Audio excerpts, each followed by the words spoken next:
So obviously catfishing is something every parent should be aware of. It's easy for anyone to do, especially predators.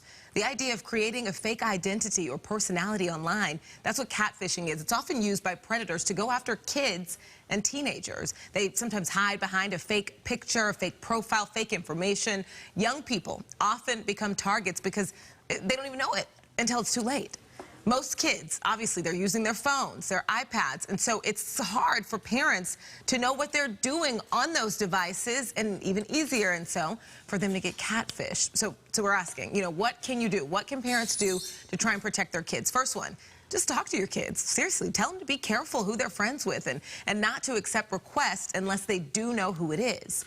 Another, show them how easy it is to lie on social media.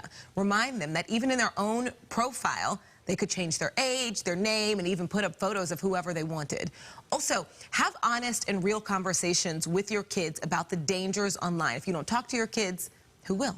Another tip is check your kids' privacy settings on all their social media. And last but not least, try and consider installing parental control software.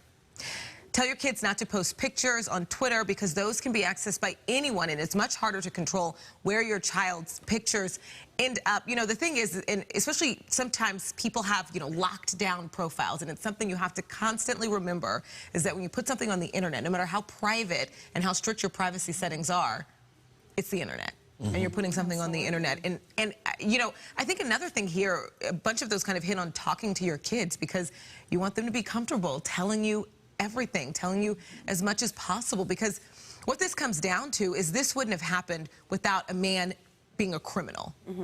And so unfortunately you've got to work around that and operate around that. The child also, in this case, was only 15 years old. So those parental control apps or devices that you can put on your child's social media, it's fair game. She's only 15 years old. I mean, it's nothing like, privacy issues. She's a minor. Yeah. So these things are elaborate. really We've talked before about adults getting catfished. And so, of course, it could happen to children. And who knows how long he'd been speaking with her, developed trust. Somehow, she shares her address. He could have said, oh, I want to send you something. Who knows? Who knows? But the whole story is just so heartbreaking. An example of what can happen when things go wrong. And definitely so scary.